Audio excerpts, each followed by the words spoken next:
Montana Territory, April 1879. The wind cut down from the Bitterroot Mountains like a blade when Zinnia Weller stepped out of the church, her black veil snapping behind her like a warning. The townsfolk of Elk Hollow stood in a crooked half-circle beneath the gray sky, watching her with tight mouths and colder eyes. She had buried her husband, and none of them had offered a single kind word. "Should have stopped him," whispered Mrs. Halpern, loud enough for Zinnia to hear. "She let him ride out alone," someone else muttered. Zinnia kept walking, her boots crunching over the gravel path, her arms tight around her two children. Zadie, just 6, clung to her side. Zeke, barely 4, sniffled into her skirt. She held her chin high, but inside she was shaking. Her husband, Elijah, had been gunned down 2 weeks ago out past Pine Needle Creek. Sheriff said it was bandits. The town said it was her fault. They said she sent him out there. They said she wanted that land for herself. She hadn't said a word in her defense. What was the point? The only one who hadn't looked at her like she was poison was the cowboy who had helped bring Elijah's body home, Xavier O'Connell. He had been the one to find Elijah's horse running loose, saddle empty, blood on its flank. He was the one who tracked the body, buried half in snow. He brought him back draped across his own mount, face like stone, not saying much. And now, 2 weeks later, he was still in Elk Hollow, helping the sheriff track the men who did it, or maybe just helping the widow who could not sleep without hearing gunshots in the wind. Zinnia didn't expect him to come after her when she left the churchyard, but he did. "Zinnia, wait." She stopped halfway down the hill, the kids wrapped in her coat. She turned, and there he was, tall and steady, his wide-brimmed hat pulled low against the wind. He looked like he belonged on the edge of the world, weathered, quiet, and not afraid of much. "You don't have to say anything," she said. Her voice was scratchy from too many sleepless nights. "I know what they think." "I don't care what they think." Xavier's voice was low but solid. "I know what happened." Zinnia shook her head. "You don't. You were not there that night. I was there after. I saw the tracks. I know Elijah was ambushed from behind. He never saw it coming." Xavier stepped closer. "He didn't die because of you." Zinnia's jaw trembled, but she clenched it. "They all think I sent him out there to die." "Well, they are wrong." Zadie pulled at her sleeve. "Mama, I am cold." Zinnia crouched to adjust her daughter's shawl. "We are going home, sweetheart." "I'll walk you," Xavier said. Zinnia did not answer, but she did not stop him either. Their walk to the edge of town was quiet. The Weller cabin sat just over the ridge, tucked between 2 cottonwoods. The shutters were crooked and the fence needed mending. Elijah had not fixed it before he died. Zinnia had not had the strength since. Inside, she stoked the stove and peeled off the children's coats. Xavier stood awkwardly by the door, hat in his hands, until Zeke ran up to him with wide eyes. "Are you the cowboy who brought Daddy home?" Xavier crouched down. "I am." Zeke blinked. "Did it hurt?" Xavier looked up at Zinnia, then back to the boy. "No. He was gone before he hit the ground." Zinnia's chest tightened. She turned away so the kids would not see her cry. Later, after the children fell asleep curled up together on the cot, Zinnia stepped outside. The stars were bright above the pines, and the night was biting cold. She wrapped her arms around herself and leaned against the porch post. Xavier stood a few yards away, sharpening his knife by the fence rail. He looked up when she stepped out. "Do you really believe I did not send him out there?" she asked quietly. "I know you didn't." Zinnia closed her eyes. "He should not have gone alone. But I was angry. We fought that day. I told him not to come home until he had something to show for that trip. Something to make all this worth it." She looked down at her hands. "That wasn't your fault," Xavier said. "You were tired. He was a grown man. He made his own choice." Zinnia shook her head. "You do not know how cruel I sounded, Xavier." "I know what grief sounds like." His voice softened. I know what guilt does to good people." She looked up at him then, and for the first time in weeks her eyes did not look like stone. "Why are you still here?" He stepped closer, enough that she could feel the heat of him, smell the leather of his coat. "Because I could not leave you like this." Zinnia could not breathe for a second. He reached out and gently tucked a lock of her hair behind her ear. Her skin burned where his fingers brushed. "You are not alone, Zinnia." Her throat tightened. "I feel alone." "You are not." They stood like that for a long moment, the wind rustling the dry grass, the stars wheeling slow overhead. Then Zadie cried from inside, and Zinnia stepped back. "I should go." Xavier nodded. "I will come by tomorrow, bring supplies." "Help with the fence." "I did not ask you to, I know." Zinnia hesitated, then nodded once. She went inside and shut the door behind her. Xavier stood there for a while, staring at the cabin. He was not sure when it had happened, but somewhere between finding Elijah's body and carrying it back to town, he had started thinking about Zinnia Weller every time he closed his eyes, and he was not ready to walk away. Not now. Not ever. At first light, frost clung to the porch rail like lace.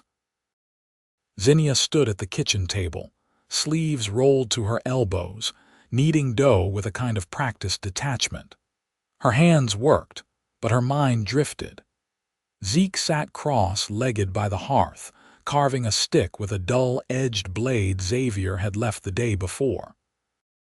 Zadie was humming off-key as she brushed cornbread crumbs off the quilt. A knock came, 3 slow raps against the post. Zinnia wiped her hands on her apron, opened the door, and found Xavier balancing a crate against one hip, his coat dusted in trail grit, and his hair damp from snowmelt.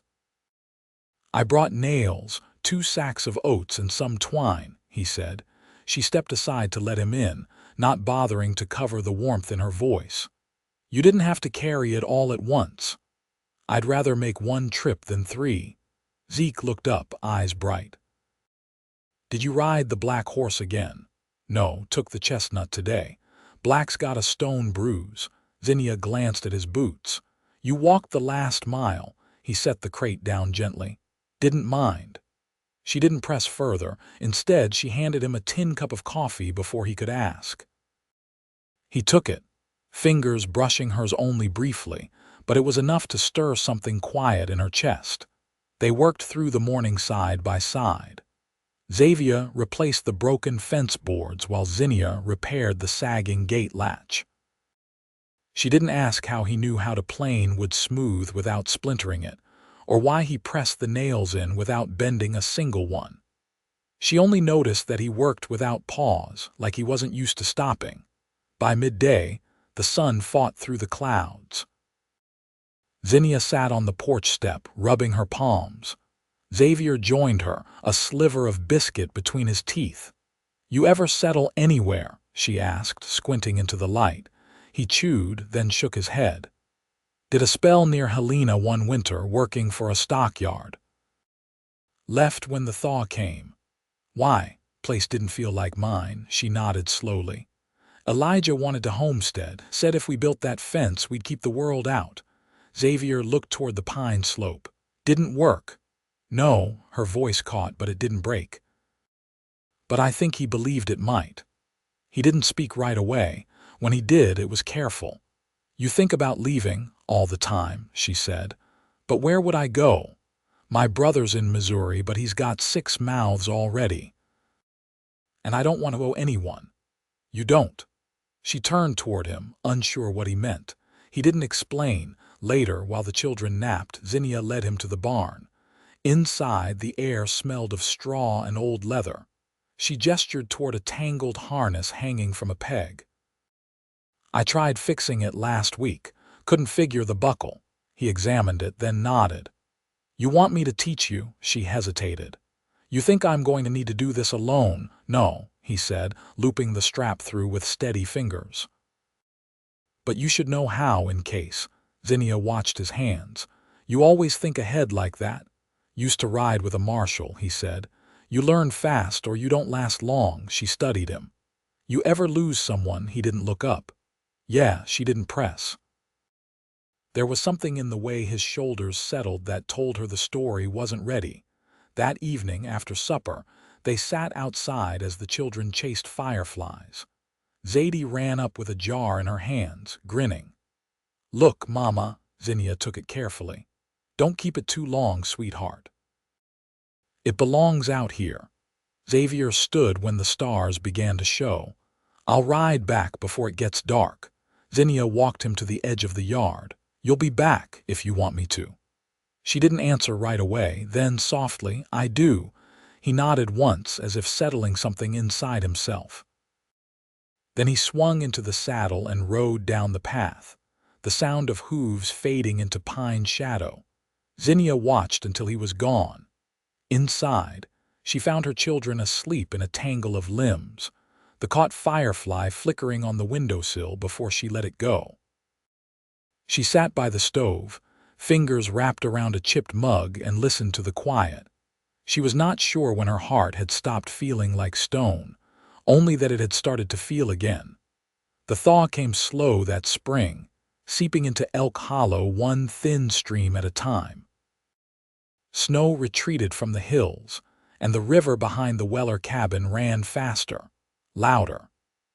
Zinnia stood at the edge of the bank with her skirt pinned up and her boots sunk deep in mud, hauling a line of sodden laundry across a rope Xavier had strung between two spruce trees. "You're favoring your right shoulder," he said, crouched nearby with a rusted bucket between his knees. He was cleaning the last of the fireplace flue ash she'd asked him to dump. Zinnia paused mid-pin. "Pulled something last week lifting the water barrel." "It'll ease." He glanced over, eyes narrowing slightly. "Let me see."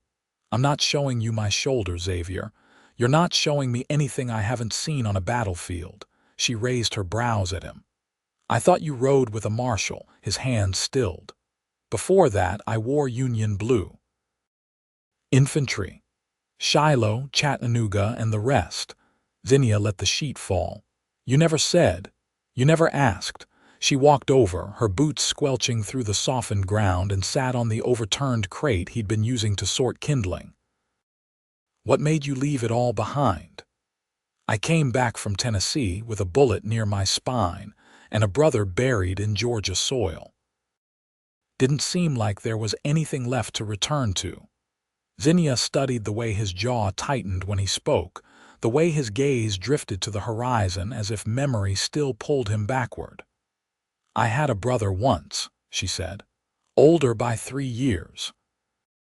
He drowned trying to cross the Kaw River in spring flood. I never saw my mother the same after." Xavier didn't speak, but his hand brushed hers where it rested on the crate. A light touch, nothing more. Zeke's voice carried from the edge of the woods where he was gathering pine cones. "Mama." "There's a bird with a hurt wing." Zinnia stood at once, calling gently, "Don't touch it, baby. I'm coming." She moved quickly, brushing dirt from her skirts as she went, and Xavier followed close behind. They found the boy kneeling beside a young hawk, its wing bent wrong, feathers ruffled and patchy. Zinnia crouched. "Looks like a red-tail. Poor thing." Xavier knelt on the other side, slow and careful. "It's not dead. Might survive if we set the wing right. You know how to do that?" "Not exactly." He looked at her. "But I can try." She watched him wrap the bird gently in his bandana, murmuring low as he worked, and something shifted in her. Not sharp, not sudden. Just the quiet realization. He wasn't the kind of man who turned away from broken things. Later that evening, Zadie sat cross-legged beside the hearth, watching the hawk rest in a crate lined with dry grass. Zinnia poured water into the basin, her shoulder aching more than she let on. Xavier noticed anyway. "You're still hurting." "I'll manage." He stepped behind her and hesitated before speaking. "May I?" She didn't answer right away, but then she nodded once. He lifted the fabric of her blouse just enough to bare the top of her shoulder. His fingers were warm, calloused, and steady as he pressed gently into the muscle. She exhaled slowly. Elijah never knew how to do this. He'd tell me to sleep it off. I'm not Elijah. No, she said quietly. You're not. He didn't ask what she meant. He didn't need to. The fire crackled softly as the children slept under the quilt, and the wind curled against the windows, gentle now instead of cruel. Zinnia felt the tension in her arm begin to ease under his hand. Zinnia, he said, voice low, I know why folks talk. I know what they think happened. She turned slightly, watching the firelight catch in his eyes. Then why haven't you left like the rest? Because I saw the trail that day. His hand stilled. And I saw you bury him with your own hands. Her throat tightened. And I know you didn't send him out there to die. He was your husband, but he wasn't your whole life. You still have one, and you deserve to live it. She looked at him, and this time she didn't look away. Why does it matter to you? Because I care what happens to you. He paused, the words slow and certain. And I love you. Zinnia couldn't speak at first. Her breath caught, not from surprise, but from the suddenness of knowing she felt the same. Say it again, she whispered. I love you. She reached up, touched his hand where it still rested on her shoulder. Then don't leave. I won't. She leaned into him, her head resting lightly against his chest, and it was the first time in a year she didn't feel braced for disaster. Outside, the hawk shifted in its crate. The wind stilled, and for the first time, Zinnia Weller believed she might survive the spring. By the first week of May, the rain came steadier, and the river swelled until it lapped at the roots of the cottonwoods. Zinnia rolled the oilcloth tighter over the roofline, hands raw from rope and water. Xavier held the ladder steady below, hat dripping, shoulders soaked through. I can't feel my fingers, she said as she climbed down. You need better gloves, he said, passing her a dry kerchief. I'll bring an extra pair next time. I can sew mine thicker. Your stitching won't stop the wet from freezing your knuckles off. She narrowed her eyes. That a complaint? No, just tired of watching you work twice as hard with half the tools. She tucked the kerchief into her coat pocket. Then stay. He met her gaze. You asking? I wouldn't waste breath if I wasn't. They finished covering the east wall, then checked on the hawk still alert, calmer now, wing held firm in the sling Xavier had made from canvas scrap. That night, with the rain tapping soft against the windows, Zinnia trimmed Zadie's fingernails while the girl slept. Xavier was near the hearth, carving a new handle for her broken kettle ladle. The old one had split along the grain, and she hadn't asked him to fix it, but he'd noticed anyway. Where will you sleep if you stay? She asked, voice low. I can take the barn. It leaks worse than the kitchen did last week. He set the carving knife aside. I'll build a lean-to off the back wall. Canvas roof, high ground. You don't have to prove anything. I know.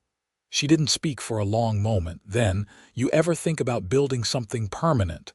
His answer came quiet but certain. I think about it now. Zinnia rose, stepping over the threadbare rug to where he sat. She knelt beside him, her fingers brushing the edge of the worn wood handle. You're not just helping me, she said. You're changing things, I notice. He didn't reach for her, just looked at her like he'd known her far longer than a single season. I don't want to leave, he said. Not ever. She leaned forward, resting her forehead against his. Then don't. The next morning, the town's blacksmith, Amos Riley, rode up the path dragging a wagon axle behind his mare. Zinnia was hanging washed linens on a crooked line beneath the porch. Xavier was splitting kindling by the woodshed. Amos dismounted, breath puffing in the chill. Zinnia heard the sheriff's calling another meeting, wants men to ride north near the old logging road, found fresh tracks. She wiped her hands on her apron. He think it's the same men, could be. Wants any willing to saddle up tomorrow. Xavier stepped forward. I'll go. Zinnia didn't move. You don't owe this place anything. I owe something to the man I buried and to you. She didn't argue. just nodded once, then turned back to the line, clothespins trembling slightly in her fingers. That night they sat close on the porch. The children were asleep inside. The sky was clear at last, stars sharp above the trees. Xavier leaned forward, elbows on his knees. "If I don't come back, don't," she interrupted. "You will." He turned to her, voice low. "If I do come back, I'd like to put a ring on your hand." She looked at him, eyes steady. "Then you better come back." He reached for her then, not rushed, not uncertain, and she met him halfway. Their kiss was quiet, full of promise, and it felt like standing on solid ground after a long, cold winter. When he left the next morning, Zinnia stood at the gate with Zeke on her hip, Zadie holding her skirt. She didn't cry. She didn't plead. She only said, "Come home." And he nodded, one hand over his heart before turning his horse toward the trail. The riders returned late in the afternoon, 6 of them, all soaked to the bone and mud caked to the knees. The sun had already dipped behind the ridge, and the last of its light caught in the wet grass like scattered glass. Zinnia stood at the gate with her shawl drawn tight, watching as hooves broke the silence and brought her heart into her throat. She counted them once, then again. Xavier was there. He slid off his horse before it had fully stopped, and Zinnia met him halfway across the clearing. He looked worn, his coat torn at the shoulder and a thin cut tracing his jaw, but his eyes were steady and clear. "Are you hurt?" "No." "Not really." She pressed her hand over the blood streak and felt him lean into her touch. "You're sure?" "I'm sure." Beside them, the other men began peeling off toward their homes. One tipped his hat to her in passing, a quiet gesture she didn't expect.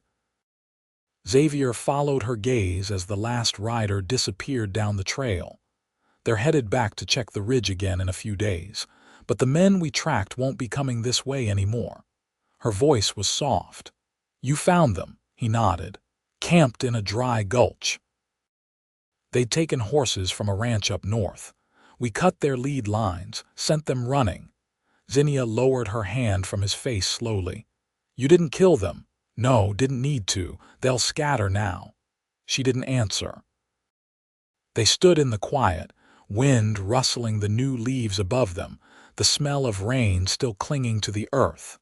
Then Zinnia reached for his hand and held it between both of hers. "I thought I'd forget how to breathe while you were gone." He looked at her, and something in him settled. "I thought about you every step back." Inside, the children were still napping, the light from the stove flickering across the floorboards. Xavier washed at the basin while Zinnia laid a clean shirt across the bench. She didn't speak while he changed. When he turned, she was holding a small box in her hands. "This was Elijah's," she said. "He never wore it, said rings got in the way of work." Xavier looked down at the plain gold band. "You sure?" "I want it to mean something now." She stepped closer. "Not what was." "What will be?" He took it from her slowly, slid it into his pocket. "I'd ask you proper," he said, "but I don't have much. You have your word, your hands. You stayed." He reached for her as if it were the most natural thing in the world. "Zinnia, will you let me build a life with you?" She leaned in, her forehead resting against his. "Yes."